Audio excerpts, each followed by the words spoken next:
Hello, everyone, and happy Monday. It is time once again for another episode of Mark's Monday Minutes in Portland Real Estate. It is the week of October 9th. That's right, we're already into October. Fall is here with dark shadows and things that go bump in the night. Spooky, scary skeletons. I'm hearing that song. All right, let's talk about our 3 takeaways for this week, and then we'll dig into the numbers, and then we'll explain those takeaways.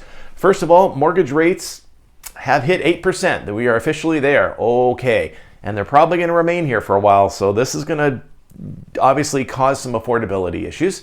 Second of all, inventory levels are still historically low. Although they're good for Portland, they're just still low. It just scarcity is what is propping up home prices right now. And number 3, I'm seeing and predicting for the future, buyers and sellers are both waiting and probably not likely to budge anytime soon.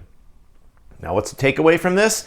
Let's talk about a strategy. If you're buying or selling in 24, let's talk about a way to best position yourself. All right, let's go ahead and get into the numbers, and then we'll get to those takeaways and the take-home message. The week of October 9th, the number of active listings, I think we have hit our high water point. I'm predicting we have hit high water at 4,411, just up from 4,314 last week. We were bouncing at that 4,300 point for about 3 weeks. We've tipped up now to 4,411 with 517 new listings this week.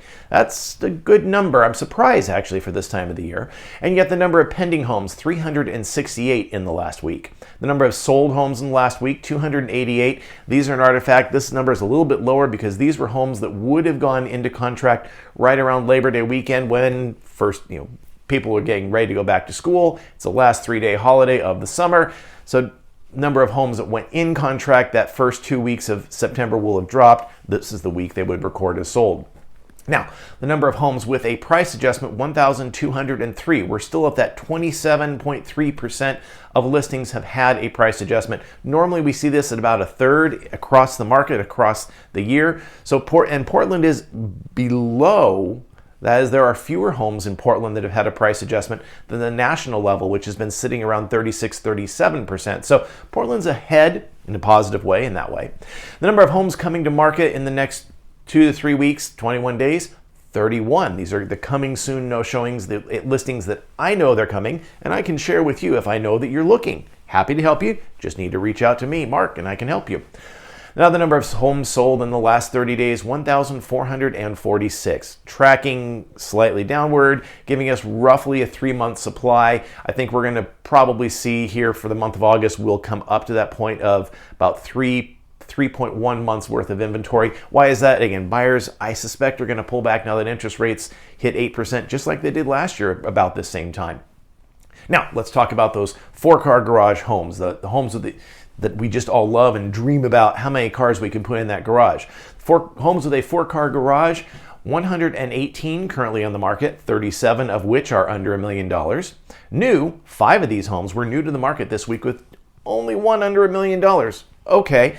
But there were 7 buyers last week who jumped on these homes with a large garage, 3 of which were affordable. So 3 affordable garages went off the market and only 1 came on. Hey folks, opportunity is out there, although you have to know how to look for it, and you have to know an agent who knows how to find those homes or shops. That's me. I have my special ways of finding them. Talk to Mark to find those homes with a large garage. The number of sold homes in the last week, 5 of them with a 4-car garage, 3 of which were under $1 million. And the number of sold in the last month, 24, of which 14 were under $1 million. So that's actually a good sized number, more typical of our September or August numbers, if you will, giving us roughly a 2.6 month inventory of affordable garage homes under $1 million and 4.9 months of inventory for the over 1 million point homes. Not a big surprise. $1 million homes take longer to sell. And we, of course, will see if as market slows down, as economy slows down, we'll see fewer sales up around that point. Although, interestingly enough, more cash sales at that point. We'll talk about that.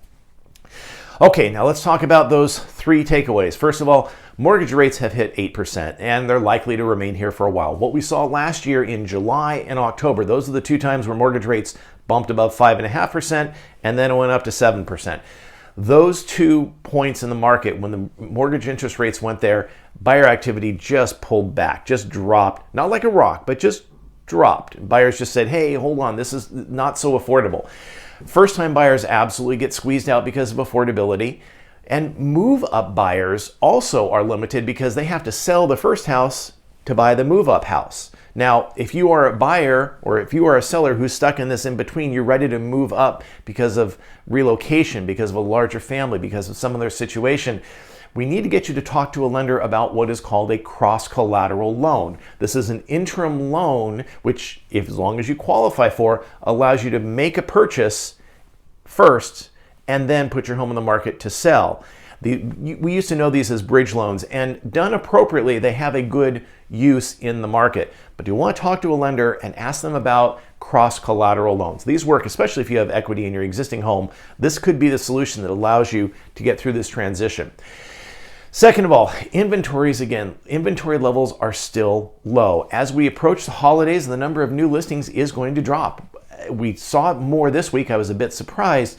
But we're going to see the number of homes, new homes in the market drop. Why is this? Well, sellers don't want to list their home during the holidays. We have rain, we have leaves, we have cold, we have visiting family and friends and holiday decorations. Many sellers will choose to wait until after January 1st to put their homes in the market. Not a big surprise. Probably more like March actually is when they ideally want to come to market. But you want to put a plan in place to do that. Now, the third takeaway, again, is I think both buyers and sellers are waiting, just being aware of this, knowing the playing field, knowing how all the teams are laid out in the field.